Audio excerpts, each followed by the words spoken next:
Hey y'all, thank you for coming back to Manifesting with Miracle. As always, I have an encouraging and uplifting word for you guys. And this segment is entitled I Can't Do It. And God always speaks to me through like real life situations, either through my kids or while I'm driving, just whatever. But he speaks to me in real life situations. It'd be like little small stuff.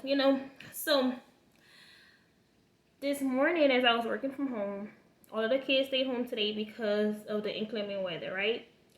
So when I knew they weren't going to school, I went to the dollar store and I got them like some coloring books, some markers, things like that to keep them entertained. So this morning, the youngest of the crew, he's 2, he came up to me with a marker and he was trying to close it. And he said, "Mama, I can't do it."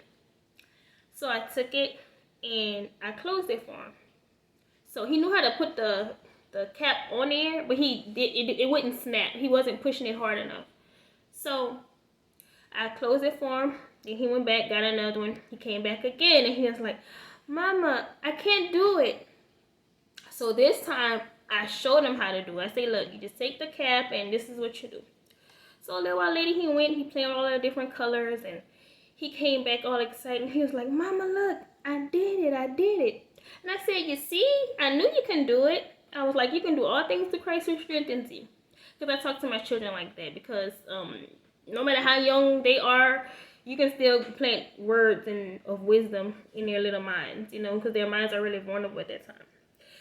And speaking of vulnerability, that's what the main thing is with this segment today. My son was vulnerable enough to come to me and say, "Mama, I can't do it." Okay, so that was the first step. He recognized that he couldn't do it on his own. And the second step was he came to me, someone that he knew could do it. That's the same way with God. We are trying to do things in our own strength and in our own power and our own timing. And we just have to surrender to God. We have to be vulnerable to God and be like, "God, look, I just can't do it. Like I can't do it, but I know that you can." And that's faith. That displays faith in God. To say, "Hey, God, I've been trying to do this on my own so long, and I'm just spinning my wheels. If nothing is happening because I'm trying to do it on my own. I'm not being vulnerable with you." And God's going to be just like me. He's going to fit whatever you need done. He's going to do it, right? He's not going to just be like, no. He's going to do it. Now, the first time I told you I did it for my son, right? So the first time God might be like, "Okay, I'm going to do it. I got you." And then another time you may be like, "Look, God, and I have this situation." And this time God may be like, "Look, I'm not going to do it for you this time, but I'm going to show you how to do it." So that way, if that situation occurs again, you're going to know how to defeat it. You're going to know how to overcome, because I'm going to show you. If my son kept coming up to me and I kept closing it every time, I'm enabling him, I'm crippling him. And God is not like that. God is not going to enable you or cripple you into, he's going to give you wisdom. He's going to give you the steps. He's going to set you up for prosperity. Okay, so he's going to show you the things that you need to do in order to prosper, in order to blossom. Okay, so today, I want to encourage you to be vulnerable with God. I want you to be like, "Look, God, I can't defeat depression. I can't kick this addiction. I can't heal myself of these infirmities." God's word tells us that. He says, "I am the vine and you are the branches. Apart from me, you can do nothing." Now, you can try to heal yourself. You can try and take all of the medicine and all of these little old school remedies, these homeschool remedies, whatever, and it might work for a little while. But if you want to be healed completely and never deal with that again, you can't do it on your own. You have to go and be vulnerable with God. Like, "God, I cannot do this. I need you in this area of my life." Okay, God, I can't mend this broken heart. No matter how many times I've tried to mend this broken heart, I just can't. I'm still weak. So you're asking God for something in exchange, right? You're like, "Look, God, I'm going to give you my weakness in exchange for your strength." God tells us that he will give us beauty for our ashes. But you have to be vulnerable enough to go to him. Put that pride aside and first admit, God, I have a problem. God, I have an addiction. God, I have a broken heart. God, I have a gambling problem. I have financial issues. And I can't overcome this without you. Because God knew we couldn't save ourselves from the beginning. We couldn't help ourselves from the beginning. That's why he gave his only begotten son, right? That's why the crucifixion happened, because he came to save us. What the word tells us. He came so that we can have life and have it what?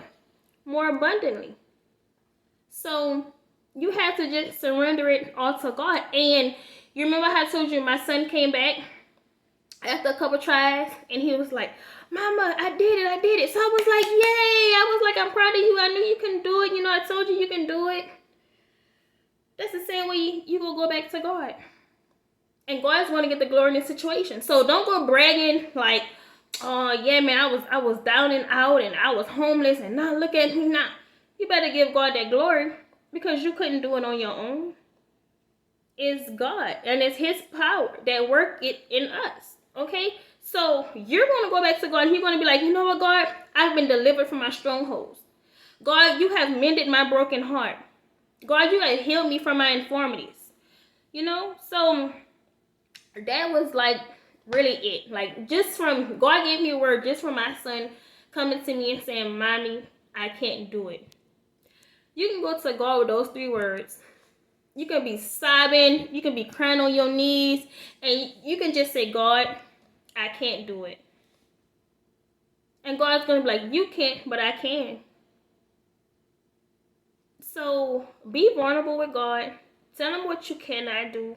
And watch him show up and do the impossible for what you thought couldn't be done.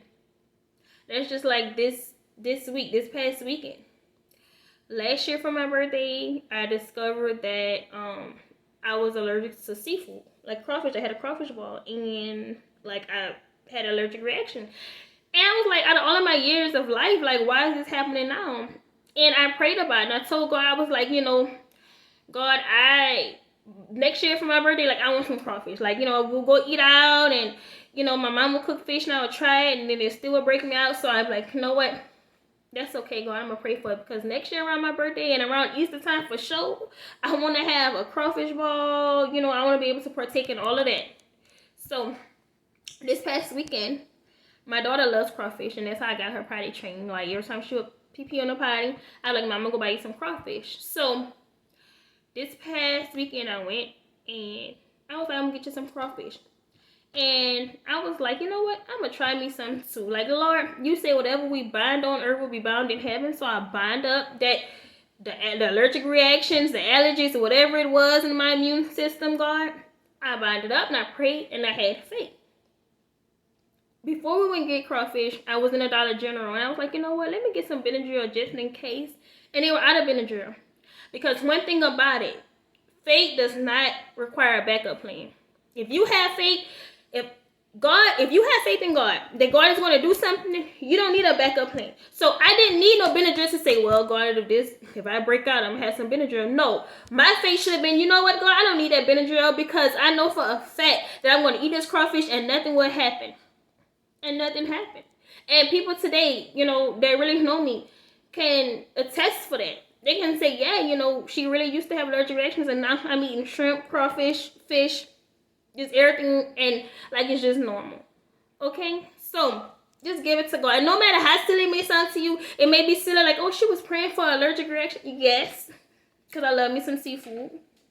So just tell God what you can do. Be vulnerable to him. Have faith and trust that he's going to deliver. Okay? So until next time, you guys have a great evening. Bye.